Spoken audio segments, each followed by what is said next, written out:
Yes, good evening, good afternoon, good morning, ladies and gentlemen, all around the world. Welcome to UG Fact Checkers. This is a channel that I had created about 2 years back, and I felt that I needed to add some new content to it, especially considering issues that are happening around my country, Uganda, and around the world.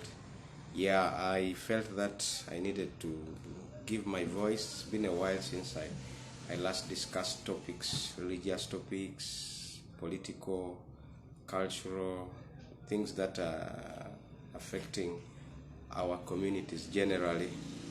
Yeah, I want to welcome all of you, and please hit the subscription button that is below, that I'm attaching below my channel. Like the channel, share the video. Today I want to just discuss a topic that I saw on the monitor. It's quite a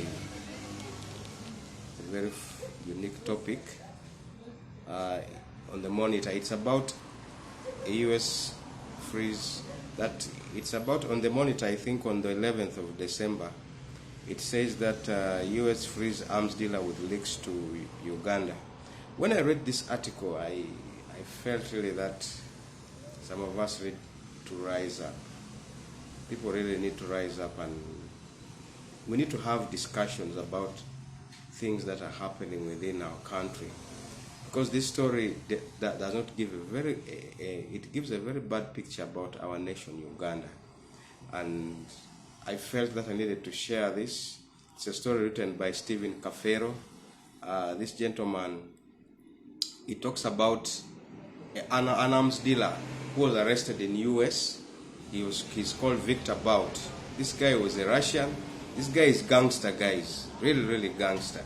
Actually, a 2005 movie was made concerning him. You can just imagine how being bad gives a very good story for guys who make movies.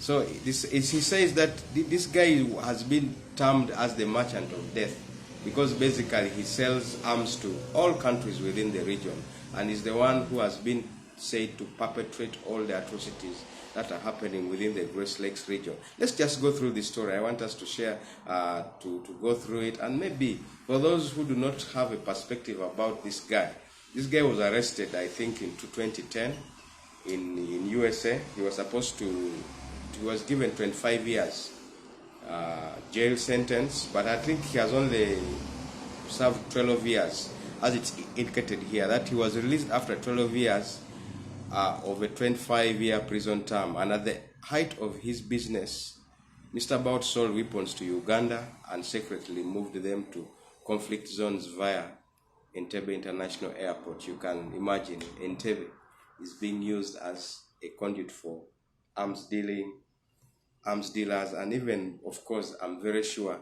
people who deal in drugs. The cartels that are in US, in Mexico, when they want to sell to Dubai and to the mid-Asia, maybe they pass through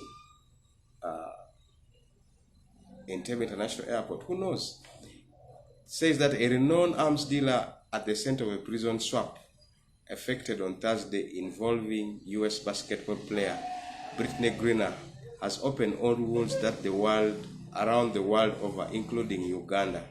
Now, this guy was swapped by the US for a woman who apparently she's a lesbian, and she was plying her trade in Russia. She plays basketball, so she's, I think, one of the leaders of the women's national basketball team of USA, plying her trade in Russia, and they exchanged this merchant of death for this lady, this woman, Brittney Griner. And this lady was arrested apparently in Russia because she was caught with marijuana, and marijuana is not it's an illegal drug in USA. I mean, in Russia. So I don't know where the priorities of the Biden administration or USA in general is, but it seems to me that this was a lose for USA and a win for Russia, because Russia, apparently one of the biggest powers, the superpowers in the world, would love to have this guy back, and in order to make business with African nations, will put him right back in the deal of arms. And this story is not good. It's really not good. Let's continue. He said that he frequently used Uganda as a conduit for his weaponry. He was smuggling especially to West Africa, according to UN report. And it goes on to say that according to the 2000 UN investigation, Mr. Bout had dealings with individuals from Rwanda and Uganda. The Russian engaged in the trade of unlawfully mined diamonds from the Democratic Republic of Congo. This is not new, something new to many people. People know that these things are happening, but they just push them under the rug. Our leaders are silent on these things, and because most of them could be involved in, allegedly, of course, could be involved in some of these dealings. As in the past, the network continues to involve the transnational criminal group of Viktor Bout, and it says that recently Mr. Bout purchased a non-operational airline company called Okapi Air. This Okapi Air, I remember when I was in South Sudan, there was a radio station called Okapi Radio, which used to air, I think, from Dungu, DRC. Guys who are in DRC, please let me know. I think Okapi radio station is still around, so this should be apparently together with Okapi Air. I don't know how they relate. Anyone who knows about it, hit me with a comment, especially those colleagues from Congo. The purchase of the company allowed Viktor Bout to use Okapi's licenses. So it means the guy was basically masquerading with a well-known company within the region. And the company was subsequently renamed Odessa, the report says in part. So which means this is not also something new. When companies are going through hard times, there may be the file for bankruptcy, they just have to change names.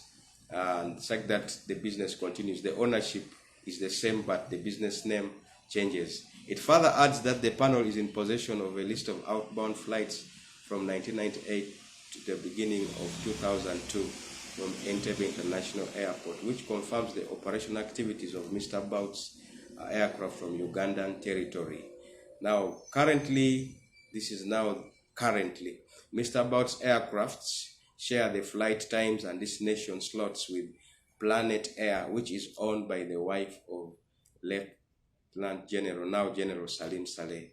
So you can see Salim Saleh is kind of entangled in all of this business. But he's basically a general, and you know, in Uganda, generals are supposed to remain generals. As our dear General Otafire said, leave the things of generals to generals.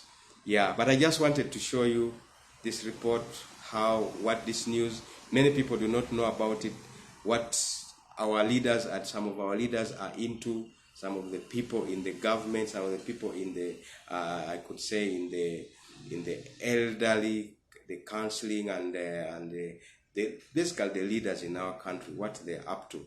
To proceed to note that ASS, identified as the flagship firm of Viktor Bout's network, had operations in Entebbe according to open sanctions. This is also another investigation apart from the UN, and it says the investigations by authorities in Belgium, Swaziland, and South Africa showed that it was initially operating in Belgium, but had to relocate more than once since it originally surfaced in 1995. So these are the masquerading of the way the operations were being masqueraded and disguised in the different countries. And they say that it was the only company in Mr. Bout's network that ever listed him as its CEO. This is Airpass as well, established in Swaziland through a partnership with another South African business. So you can see all these are indicating that Mr. Bout actually had dealings with our leaders within Uganda. Many people are businessmen within Uganda had links with this guy. And generally, it creates a bad picture for Entebbe International Airport. I don't know what the leaders are up to. I don't know what CAA is up to. What can they do? So please, guys, if this story hits you, I pray that I recommend you hit a comment below. And my view is that we have really to be concerned about some of these discussions that are being written about Uganda worldwide. And also the US, I don't know where their priorities are.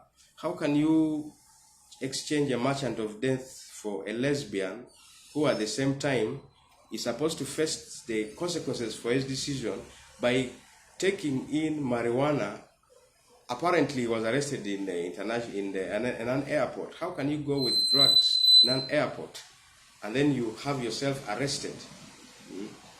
So the press are not right for the Biden administration as well as for Ugandans. This is like a check to our country, our international airport being used by cartels, by arms dealers, by people who are bad. They are creating a very bad image for our country. And please hit me on your comments about it. But I felt concerned about it, and I feel that we need to pray for our country. We need our leaders to do more, do better, and be accountable. These are the values that we people who believe in democracy ought to behave. So we need to demand more from our leaders. We need to demand more from the government. We need to demand more from all those who are opinion leaders. Actually, I believe this should be discussed in the front line. For example, on NBS, this should be discussed in radio platforms. Other guys who have bigger audiences, maybe on YouTube. Please, Ugandans, let's discuss these topics, because this affects the integrity, it affects the name of the nation. It shows that we are still being abused by people for their own personal interests. Guys, thanks a lot, and see you in the next round. See you in the next topic that I'm going to discuss. And if you like it, please comment, share, and bring in, subscribe. God bless you.